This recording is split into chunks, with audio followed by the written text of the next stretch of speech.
बात के ऊपर मनन कर रहा था और वो बात बार बार मेरे जहन में उतर रही थी, बार बार मेरे जहन में उतर परमेश्वर उस बात को डाल रहे थे। और जब मैं दुआ कर रहा था कि आपसे मैं क्या इस संडे आपसे किस विषय पर बात करूं, तो पवित्रात्मा परमेश्वर ने फिर से मुझे उस बात को रिमाइंड किया कि मैं उन बातों के ऊपर आपको सिखा सकूं। और हो सकता है कि आज बहुत सारे जो रिलीजियस माइंड है, जो रिलीजन को ज़्यादा मानते हैं, हो सकता है वो थोड़े से नाराज़ हो जाए। पर मैं जो भी वचन कह रहा हूँ वो बाइबल के तहत कह रहा हूँ, परमेश्वर के वचन से कह रहा हूँ। तो अब बुरा लग रहा है तो बुरा मत मानिएगा, है ना। परमेश्वर का वचन सीधा सीधा है, साफ साफ है। वो वचन आपको और मुझे सिखाता है, वो वचन आपको और मुझे तैयार करता है। जिस तरह से वचन कहता है कि वो दो धारी तलवार है ना। तो तलवार जब लगती होगी तो दर्द होता होगा कि नहीं होता होगा? होता होगा ना। छुरी भी जब लगती है तो थोड़ा सा भी लग जाए तो दर्द होता है ना। सो ये आत्मिक तलवार भी जब लगेगी, जब ये आत्मिक तलवार भी आपको आर पार छेदेगी तो दर्द होगा, पर ये दर्द आपको ठीक करेगा, राइट। सो आज जिस टॉपिक के विषय में मैं बात करना चाहता हूँ वो ये है, उसका नाम मैंने दिया है कि मिस्र से तो निकल गए और मिस्र अभी भी हम में है। मिस्र से तो हम निकल गए पर मिस्र अभी भी हम में है। They left Egypt but Egypt did not come out of them. हम जानते हैं कि परमेश्वर ने इजराइलियों को उस मिस्र से बाहर निकाला। परमेश्वर ने मूसा को तैयार किया कि वो उन लोगों की निगहबानी करे, वो उन लोगों की सहायता करे और उन्हें उस फिरौन के दासत्व से छुड़ाकर उन्हें कनान देश में ले आए। परमेश्वर ने मूसा को तैयार किया, परमेश्वर ने मूसा को वो सारी सामत दी, परमेश्वर ने मूसा को वो सारे इंस्ट्रक्शन दिए, परमेश्वर ने मूसा की सहायता की कि वो जाकर अलग अलग कामों को करे, अलग अलग चिन्ह चमत्कारों को दिखाए और उन्हें उस फिरौन के सामत से, उस फिरौन के हाथ से छुड़ाकर उन इजराइलियों को उस मिस्र से बाहर ले आए। और हम जानते हैं कि उस दशा में 11 दिन का समय था पर उनको 40 साल लग गए। मैं बार बार सोचा करता था कि एक ऐसी जगह जो सिर्फ 11 दिन का समय है, उस 11 दिन के समय के लिए इन्हें 40 साल क्यों लग गए। और कई दफा यदि आप बाइबल में पढ़ोगे तो वे खुद उस कनान देश में आकर भी उन्हें कई बार पता नहीं चला कि वो उस कनान देश में थे। पर फिर भी परमेश्वर ने उनकी सुधि ली। उस 40 साल में उनके साथ बहुत सारी घटनाएं हुई, बहुत सारी गलतियां हुई, बहुत सारी चीजें उनसे हुई और उन सारी चीजों के बाद परमेश्वर ने एक पीढ़ी को जो परमेश्वर से बलवा किया करती थी, उस पीढ़ी को वहीं रोक दिया और एक नई पीढ़ी को परमेश्वर ने अलाउ किया कि वो उस कनान देश में कदम रख सके।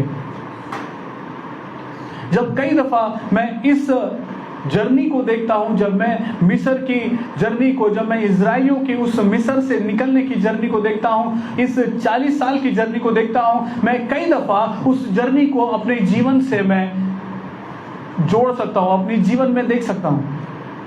हम कई दफा इसी जर्नी में हैं।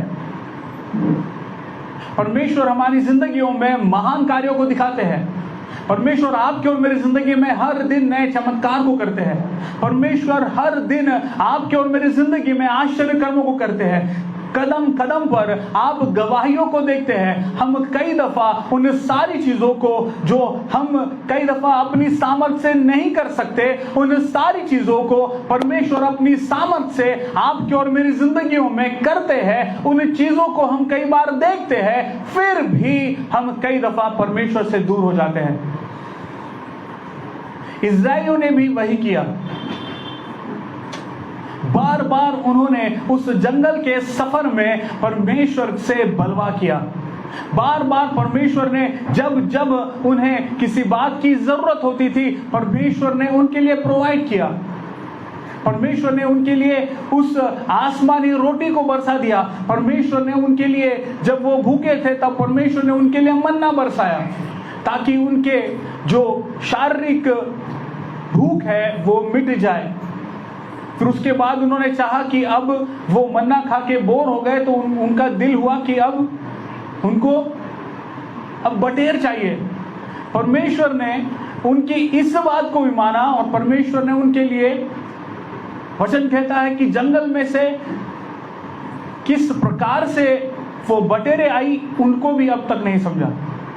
इतने सारे बटेरे उन्हें मिली, उन्होंने बटेर खाए, फिर भी जब समय आया पानी का, जब वो प्यासे हुए, तब फिर से उन्होंने बलवा किया। परमेश्वर ने चट्टान को फाड़कर उनके लिए पानी का इंतजाम किया। परमेश्वर ने कदम कदम पर उनकी सहायता की। परमेश्वर ने कदम कदम पर उनकी मदद की। परमेश्वर ने बार बार उन्हें बताया कि मैं तुम्हारा खुदा हूं। फिर भी वे कई दफा परमेश्वर से दूर हो गए, फिर भी कई दफा वो परमेश्वर से अलग हो गए, फिर भी कई दफा उन्होंने परमेश्वर को जो आदर देना था वो नहीं दिया। वो मिस्र में थे, वो दासत्व में थे, वो गुलामी में थे, वो मार को सह रहे थे, वो तकलीफों को सह रहे थे। उन सारी चीजों को जब परमेश्वर ने देखा तो परमेश्वर ने मूसा को सहायता की कि वे उसे उस परिस्थिति से निकाल लाए। वो निकल कर आ गए, फिर भी उनके दिल में मिस्र नहीं गया, उनके दिल से मिस्र नहीं गया। आज कई दफा आपके और मेरी जिंदगी में शैतान भी यही करता है। बहुत सारी ऐसी बातें, बहुत सारी ऐसी परिस्थितियां जिनमें से परमेश्वर ने आपको निकाल दिया है, जिसमें से परमेश्वर ने आपको बचा लिया है, फिर भी हम उन परिस्थितियों में दोबारा जाना चाहते हैं। कई सारे दरवाजे परमेश्वर आपके लिए बंद इसलिए करते हैं ताकि आप उन परिस्थितियों में न फंसे, पर आप और मैं लगे पड़े उन दरवाजों को खोलने के लिए। ये जरूरी है कि आप और मैं, परमेश्वर जिन रास्तों को आपके लिए बंद कर देते हैं, उन रास्तों पर जाना छोड़ दे। जो रास्ते परमेश्वर ने आपके लिए रोक दिए हैं, उन रास्तों को फिर खोद कर फिर नए रास्तों को बनाकर उस पर से जाने की कोशिश ना करें। परमेश्वर ने जो आपके लिए बंद किया है उसे बंद रहने दे और परमेश्वर के लिए धन्यवाद दे, क्योंकि परमेश्वर आपके लिए बेहतर चाहते हैं। जरूरी है कि आप और मैं परमेश्वर पर भरोसा करें, जरूरी है आप और मैं परमेश्वर पर नजर रखें, जरूरी है आप और मैं जो बातें परमेश्वर ने आपके लिए रखी है, जो भलाई ही की है, उन भलाइयों को लेकर ही हम चलते रहे, ना कि हम अपने पास्ट को याद करके रोए और गिड़गिड़ाए। जो बीत गया उसे जाने दे। शैतान का सबसे बड़ा एक हथियार है, वो आपके पास को बार बार आपको याद दिलाएगा ताकि आप गिल्ट में जाए और उस परमेश्वर के प्रेम के ऊपर आप सवाल उठा दें। शैतान बार बार यही चाहेगा कि आपको उस परमेश्वर के प्रेम से अलग कर दे, परमेश्वर के अनुग्रह से अलग कर दे और आपको आपके पुराने पापों में वापस डाल दे, क्योंकि उसके लिए आसान है कि आपको वो पापों में डाल दे और फिर आपको उसी दशा में रख कर आपको खत्म कर दे। क्योंकि वो तो ऐसा गरजने वाला सिंह है कि वो मौका देखता है कि कब आपको फाड़ खाए प्रियो। इसलिए जिस मिस्र से आप निकल गए हैं, उस मिस्र को भी अपने भीतर से निकाल दे। जिस मिस्र से आप निकल चुके हैं, उस मिस्र को अपने अंदर से भी निकाल दे। जिन बातों को परमेश्वर ने आपसे अलग कर दिया है, फिर उससे जुड़ने की कोशिश न करें। कई दफा ऐसा होता है कि परमेश्वर आपकी जिंदगियों से कुछ लोगों को अलग कर देते हैं, पर हम ही गिड़गिड़ाते हैं, हम ही प्रार्थना करते हैं कि परमेश्वर वो मुझसे अलग हो गया, वो मुझे छोड़कर चले गया। यदि वो आपको छोड़ के चले गया, इसका मतलब वो आपके लिए था ही नहीं। समझ पा रहे आप? कई दफा हम बहुत सारी बातों को पकड़ कर रखते हैं, बहुत सारी बातों को हम लिए फिरते हैं, बहुत सारे मिस्र को हम अपने जीवन में लेकर चलते हैं। परमेश्वर आपको आशीष देना चाहता है, परमेश्वर आपको अद्भुत बातों को दिखाना चाहता है, परमेश्वर आपके लिए कुछ नया करना चाहता है, पर हम पुरानी बातों में ही फंसे हुए हैं। इसलिए उस मिस्र को अपने भीतर से जाने दे, उन पुरानी बातों को अपने भीतर से जाने दे, उन पुरानी आदतों को, उन पुराने एडिक्शंस को, उन पुरानी चीजों को जो आपको बांधे रखी हुई है, उन चीजों को आज लूज कर दे, उन चीजों को अपने जीवन से आज जाने दे। हालेलुया। मैं विश्वास करता हूं कि आज सभा के खत्म होने तक बहुत सारे बंधन टूटेंगे, बहुत सारे ऐसे बंधन जो शैतान के द्वारा आप बंधे हुए थे, जो शैतान के द्वारा आप जकड़े गए थे, उन बंधनों को आज यीशु मसीह तोड़ना चाहता है। इसी वजह से आज आप इस वचन को सुन पा रहे हैं। आमीन, हालेलुया। मेरे साथ निकाल लीजिए दूसरा राजा उसका 17वां अध्याय वचन 7 से लेकर 18 तक। हम इन सारे वचनों को पढ़ेंगे। जब वचन पढ़ा जाता है तो गौर से सुनिए। दूसरा राजा उसका 17वां अध्याय वचन 7 से लेकर 18 तक। यदि किसी को मिल गया है तो जोर से पढ़े। इसका कारण यह है कि यद्यपि इस्राएलियों का परमेश्वर यहोवा उनको मिस्र के राजा फिरौन के हाथ से छुड़ाकर मिस्र देश से निकाल लाया था, तो भी उन्होंने उसके विरुद्ध पाप किया और पराये देवताओं का भय माना। और जिन जातियों को यहोवा ने इस्राएलियों के सामने से देश से निकाला था, उनको रीति पर और अपने राजाओं की चलाई हुई रीतियों पर चलते थे। इस्राएलियों ने कपट करके अपने परमेश्वर यहोवा के विरुद्ध अनुचित काम किए, अर्थात पहरुओं के गुम्मट से लेकर गढ़वाले नगर तक अपनी सारी बस्तियों में ऊंचे स्थान बना दिए और सब ऊंची पहाड़ियों पर और सब हरे वृक्षों के नीचे लाटे और अशेरा खड़े कर दिए। ऐसे ऊंचे स्थानों में उन जातियों के समान जिनको यहोवा ने उनके सामने से निकाल दिया था, धूप जलाया और यहोवा को क्रोध दिलाने के योग्य बुरे काम किए। 18 तक। और मूर्तों की उपासना की, जिसके विषय यहोवा ने उनसे कहा था तुम यह काम न करना, तो भी यहोवा ने सब भविष्यद्वक्ताओं और सब दर्शियों के द्वारा इस्राएल और यहूदा को यह कहकर चिताया था, अपनी बुरी चाल छोड़कर उस सारी व्यवस्था के अनुसार जो मैंने तुम्हारे पुरखाओं को दी थी और अपने दास भविष्यद्वक्ताओं के हाथ तुम्हारे पास पहुंचाई है, मेरी आज्ञा और विधियों को माना करो। परंतु उन्होंने न माना, वरन अपने उन पुरखाओं के समान जिन्होंने अपने परमेश्वर यहोवा का विश्वास न किया था, वे ही हठीले बन गए। वे उसकी विधियां और अपने पुरखाओं के साथ उसकी वाचा और जो चितौनियां उसने उन्हें दी थी, उनको तुच्छ जानकर निकम्मी बातों के पीछे हो लिए, जिससे वे आप निकम्मे हो गए और अपने चारों ओर की उन जातियों के पीछे भी हो लिए, जिनके विषय यहोवा ने उन्हें आज्ञा दी थी कि उनके उससे काम न करना। उन्होंने अपने परमेश्वर यहोवा की सब आज्ञाओं को त्याग दिया और 2 बछड़ों की मूर्तें ढाल कर बनाई और अशेरा भी बनाई और आकाश के सारे गणों को दंडवत की और बाल की उपासना की। उन्होंने अपने बेटे बेटियों को आग में मोड़ करके चढ़ाया और भाभी कहने वालों से पूछने और टोना करने लगे। और जो यहोवा की दृष्टि में बुरा था, जिससे वह क्रोधित भी होता है, उसको करने के लिए अपनी इच्छा से बिक गए। इस कारण यहोवा इस्राएल से अधिक क्रोधित हुआ, उन्हें अपने सामने से दूर कर दिया। यहूदा का गोत्र छोड़ और कोई बचा न रहा। यदि आप इस वचन को ध्यान से पढ़ेंगे ना, मुझे प्रचार करने की भी जरूरत नहीं होगी। आप घर पे जाकर इसको दोबारा पढ़िएगा। वो इज़राइल है जिसको परमेश्वर ने बहुत ही सामर्थी रूप से अपने रूप को दिखाया था। वो ऐसे लोग थे जिनके साथ परमेश्वर की उपस्थिति रहा करती थी। वे ऐसे लोग थे जिनको बार बार परमेश्वर ने दर्शन दिया, बार बार परमेश्वर ने इंस्ट्रक्शंस दिए, बार बार परमेश्वर ने बड़े बड़े महान कार्यों को करके दिखा दिया कि मैं तुम्हारा परमेश्वर हूं। फिर भी जब हम इन वचनों को पढ़ते हैं, हम यहां पर देखते हैं कि किस तरह से उन्होंने परमेश्वर से बलवा किया, किस तरह से परमेश्वर को उन्होंने छोड़ दिया। प्रियो, आज आप और मैं भी यही करते हैं। परमेश्वर आपके और मेरी जिंदगी में कई दफा आशीषों को देते हैं। परमेश्वर आपके और मेरे जीवन में भलाई करते रहते हैं। परमेश्वर आपके और मेरे जीवन में वो सारी बातों को देते हैं जिसके लायक आप और मैं नहीं है। तब भी कई दफा हम कुड़कुड़ाते रहते हैं, हम कई दफा कुड़कुड़ाते रहते हैं। यदि आप में और मुझ में यही आदत है तो इसका मतलब मिस्र अभी तक गया नहीं।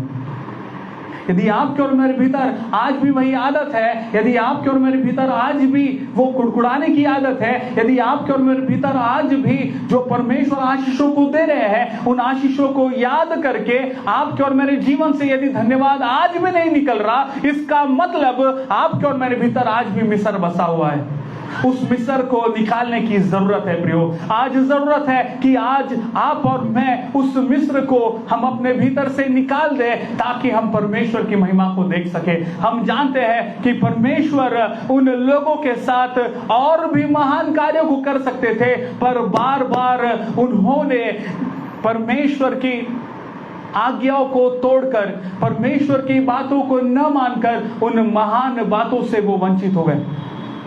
इसलिए जरूरी है कि आप और मैं परमेश्वर पर निगाहें लगा के रखें। 7 वचन कहता है, इसका यह कारण है कि यद्यपि इस्राएलियों का परमेश्वर यहोवा उसको मिस्र के राजा फिरौन के हाथ से छुड़ाकर मिस्र देश से निकाल लाया था, परमेश्वर ने उनको मिस्र से छुड़ाया तो भी उन्होंने परमेश्वर के विरुद्ध पाप किया। परमेश्वर ने उन्हें मिस्र से छुड़ा लिया था। 7 वचन कहता है फिर भी उन्होंने परमेश्वर के विरुद्ध पाप किया। वचन में लिखा हुआ है कि पाप नहीं करना है, वचन में लिखा है कि पाप के कॉन्सिक्वेंसेस क्या क्या है, पर कई दफा आप और मैं हर दिन पाप पे पाप हम करते जाते हैं और हम कई बार सोचते हैं कि परमेश्वर अनुग्रहकारी है, परमेश्वर माफ कर देगा, और कई दफा हम तो परमेश्वर को याद भी नहीं करते। यदि आप और मैं उस प्रेमी परमेश्वर को जानते हैं तो जरूरी है कि आप और मैं इस पुराने नियम के परमेश्वर को भी जानें। वो परमेश्वर जो प्रेम करता था वो परमेश्वर क्रोधी भी है प्रियो। उस परमेश्वर जो एक शब्द के द्वारा इस संसार को रच सकता है, तो एक शब्द से वो इस संसार को खत्म भी कर सकता है ना। पर फिर भी वो परमेश्वर आप पर और मुझ पर दया पे दया, अनुग्रह पे अनुग्रह कर रहा है प्रियो। क्यों? ताकि हम बदलें।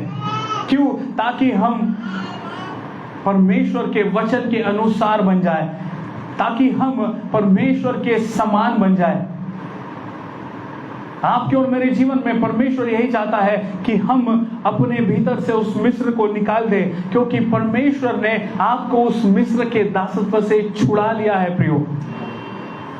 खुदा ने आपको और मुझे छुड़ा लिया है। हम बंधनों में बंधे हुए थे, उस पाप के बंधनों में हम बंधे हुए थे। अपने लहू को देकर प्रभु यीशु मसीह ने आपको और मुझे छुड़ा लिया। आमीन, हालेलुया। प्रभु यीशु मसीह ने आपको और मुझे छुड़ा लिया, पर क्यों हम आज भी उस बंधनों से प्रेम करते हैं? कभी आपने किसी व्यक्ति को बहुत मोटी मोटी सांकलों से अपने आप पर डालकर चलते हुए देखा है? देखा है कभी?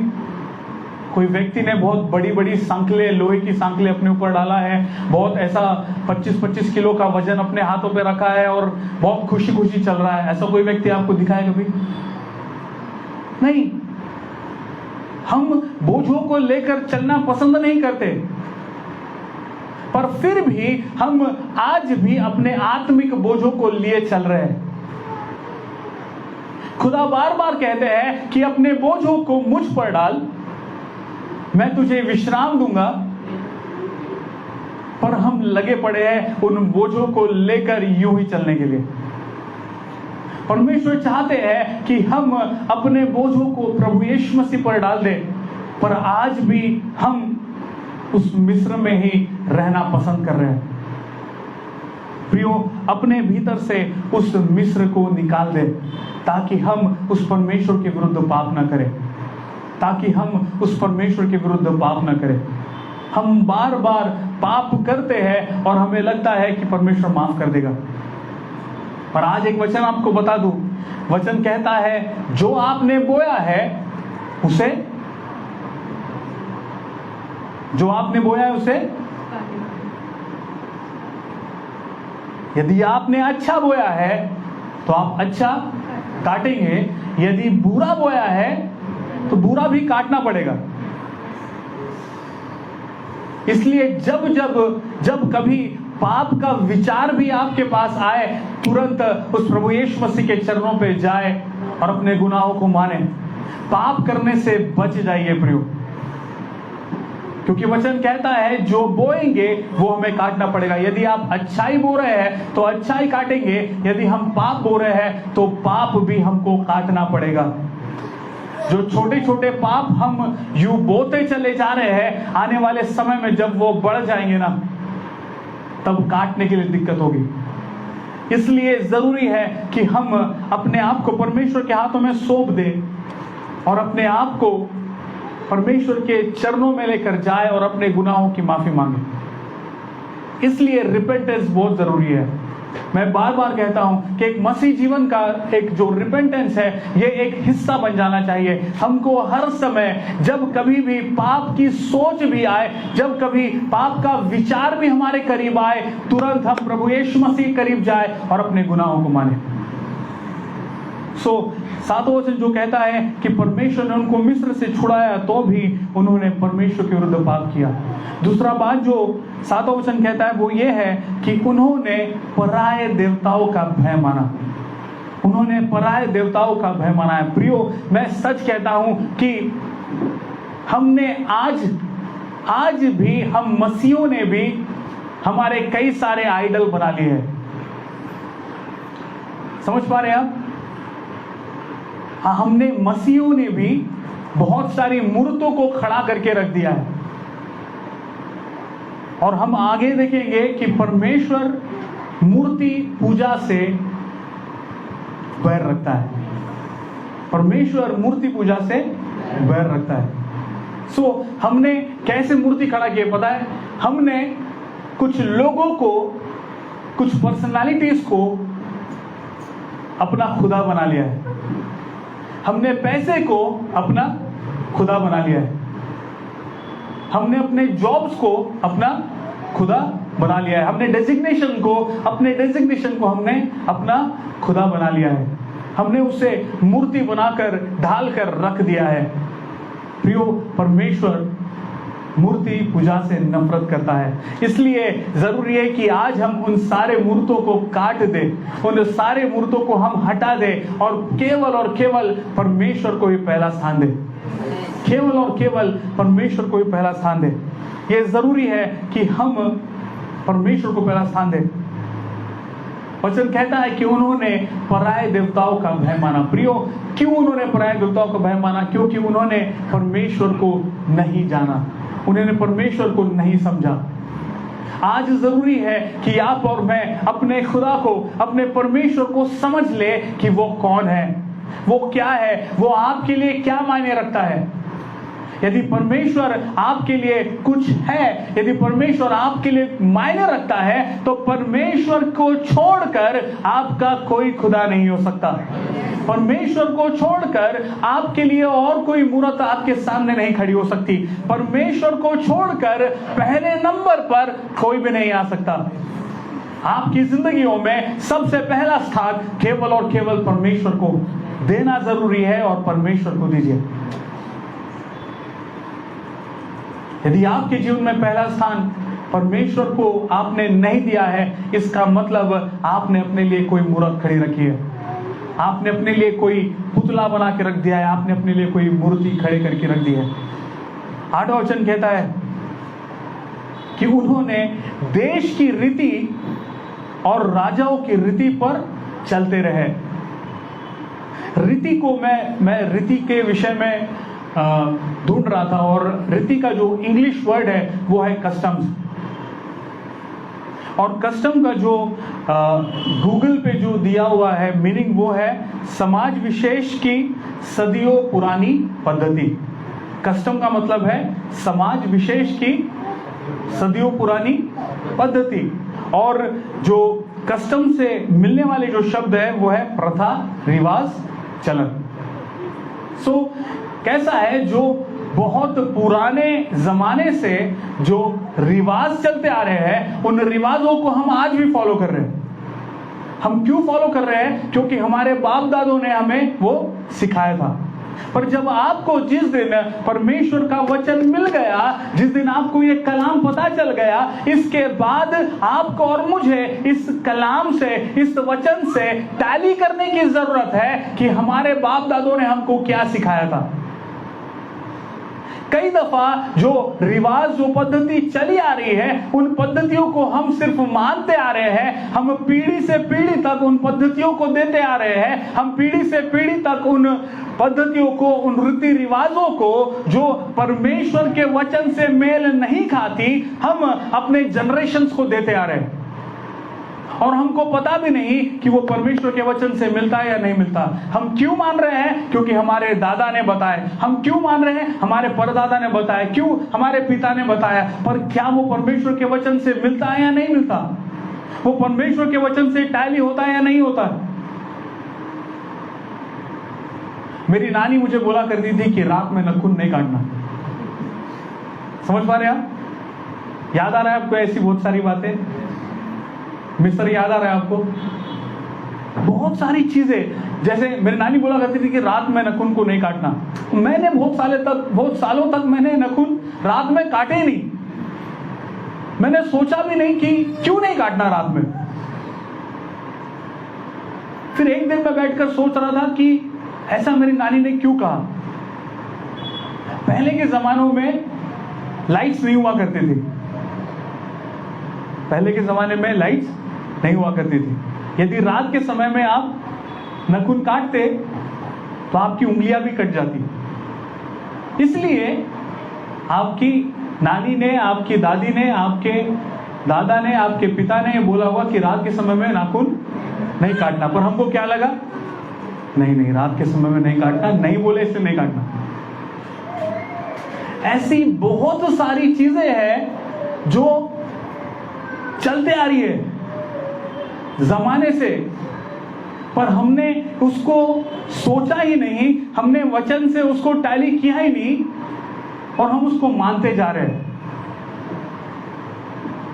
क्या फर्क पड़ेगा रात में नाखून काटेंगे तो? बताइए आप।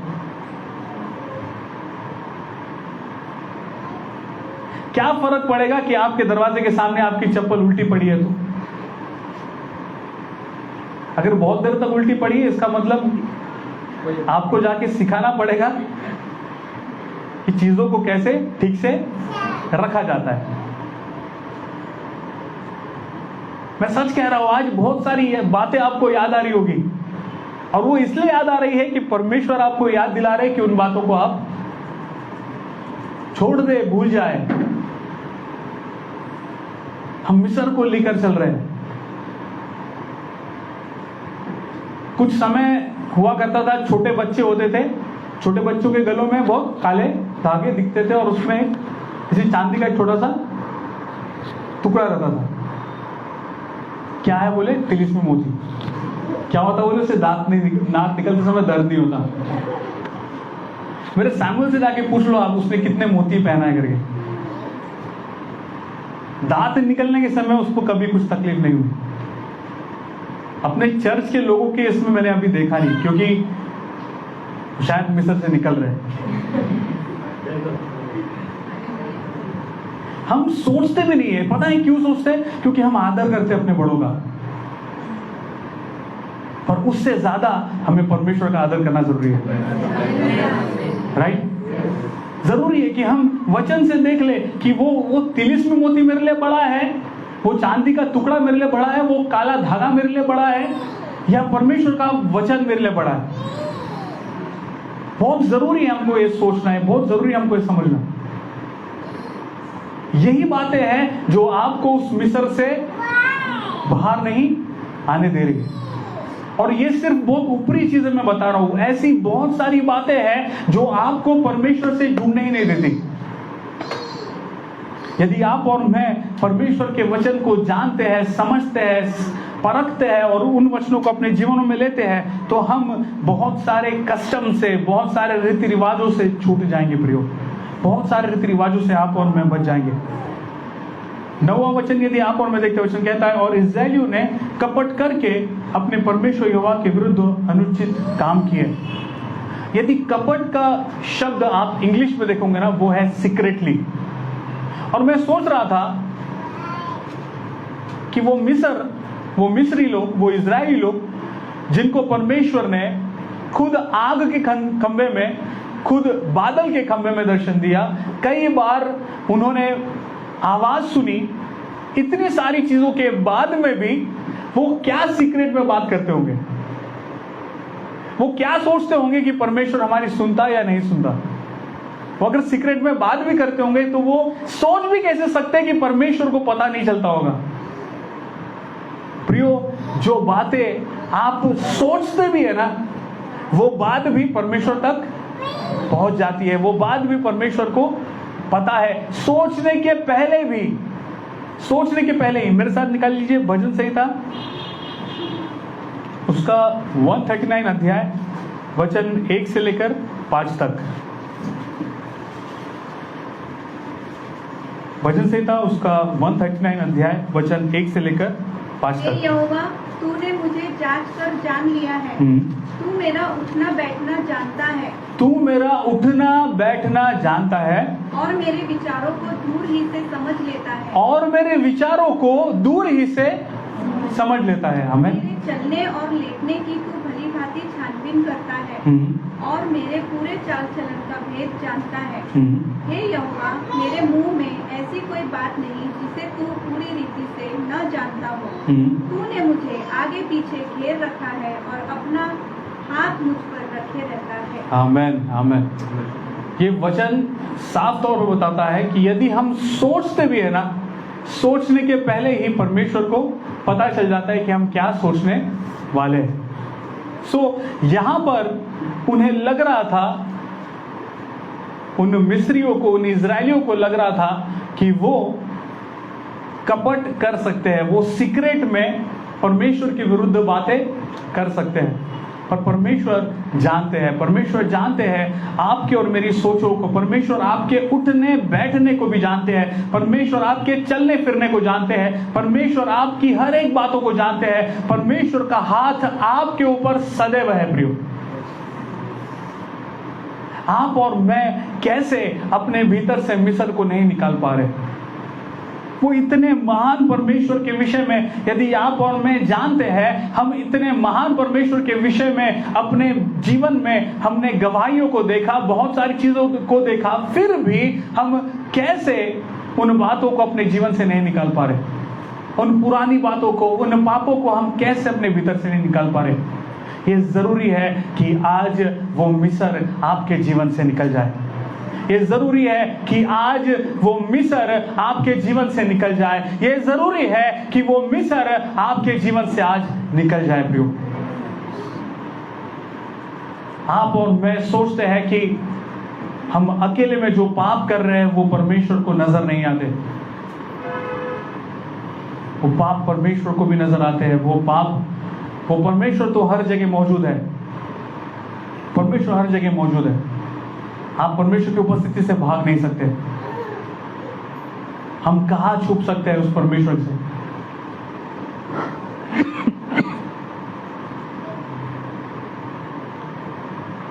इसलिए हम परमेश्वर के विरुद्ध कोई भी बात ना करें। परमेश्वर के विरुद्ध हमने परमेश्वर को बहुत प्रेमी, बहुत सॉफ्ट, एकदम बहुत सुंदर, एकदम नम्र टाइप का बना दिया है। पर हम यदि पुराने नियम के परमेश्वर से मुलाकात कर लेना, हम घबरा जाएंगे। पर वो परमेश्वर ने दया दिखाई है, वो परमेश्वर नम्र हुआ है। क्यों? ताकि वो आपको जीवन दे सके, ताकि वो आपको मदद कर सके हर एक परिस्थितियों में। मैं तो चाहता था कि आज ही मैं इस टॉपिक को खत्म करूं, पर वक्त कहता है कि हमने कुछ बातों को सीखा। सबसे पहली बात कि परमेश्वर ने मिस्र से छुड़ाया और उन्होंने परमेश्वर के विरुद्ध ही पाप किया। इसका मतलब हमें पाप से बैर रखना है, हमें पाप से दूर रहना है। दूसरी बात, उन्होंने पराये देवताओं का भय माना। हम पराये देवताओं का भय न मानते हुए हम परमेश्वर का भय माने। तीसरी बात, हम कस्टम रीति रिवाजों पर ध्यान न दे, बल्कि परमेश्वर का वचन क्या कहता है उन परमेश्वर की बताई हुई बातों पर, परमेश्वर की सिखाई हुई बातों पर ही चले। और चौथी बात कि हम कपट न करें, अपने हृदय में परमेश्वर के प्रति कोई भी ऐसी बातों को न रखें जिससे आप ये समझें कि परमेश्वर मेरी हृदय की बातों को नहीं जान सकता, समझ सकता, पर परमेश्वर आपके हृदय की बातों को भी जानता है, समझता है, यहाँ तक आपके उठने बैठने का भी ध्यान परमेश्वर को है। मैं विश्वास करता हूं कि आज के वचन से आप आशीषित हुए। इसका दूसरा भाग हम अगले सप्ताह देखेंगे और हम कुछ वचनों को हम सीख कर हमें देखेंगे कि हम कैसे मिस्र से बाहर निकल सकते हैं। आइए अपनी आंखों को बंद करें, हम परमेश्वर को धन्यवाद दें आज के कलाम के लिए। यदि आज के वचन से आप आशीषित हुए हैं तो प्रभु को धन्यवाद दें, खुदा को धन्यवाद दें। यदि आज के वचन ने आपसे बातें की है तो उस खुदा को धन्यवाद दें प्रियो। हालेलुया, थैंक यू फादर, धन्यवाद ईश्वर, धन्यवाद खुदावंद, आपका धन्यवाद देते हैं पिता कि आपने हमें छुड़ाया है। हम धन्यवाद देते हैं पिता कि हम दासत्व में थे, हम बंधनों में थे, आपने हमें आज़ादी दी। खुदावंद, हम कई दफ़ा उस आज़ादी को एक्नॉलेज नहीं करते, हम कई दफ़ा उस आज़ादी को हम अपने जीवन में हम नहीं लेते पिता।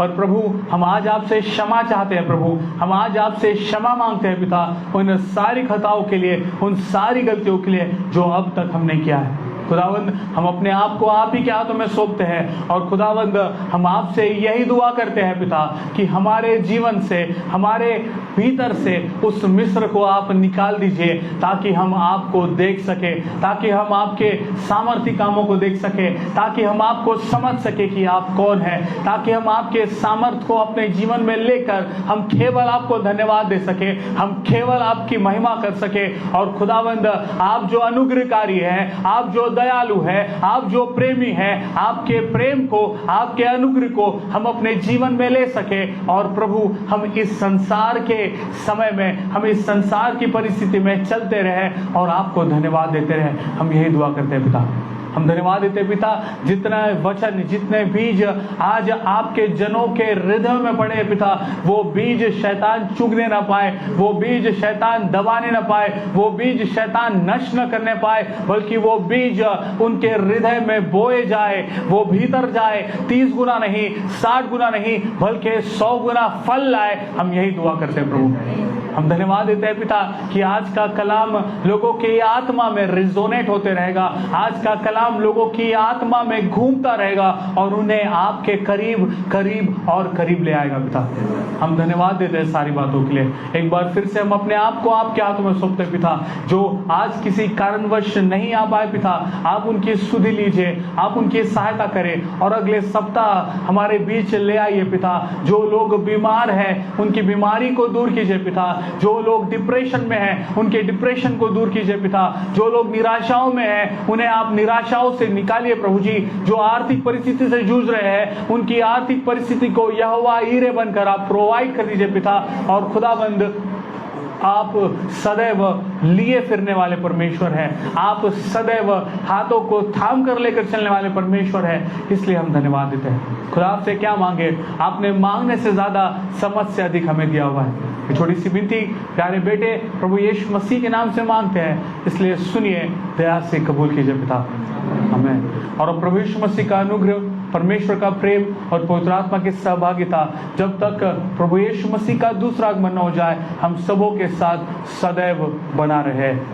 आमीन, आमीन।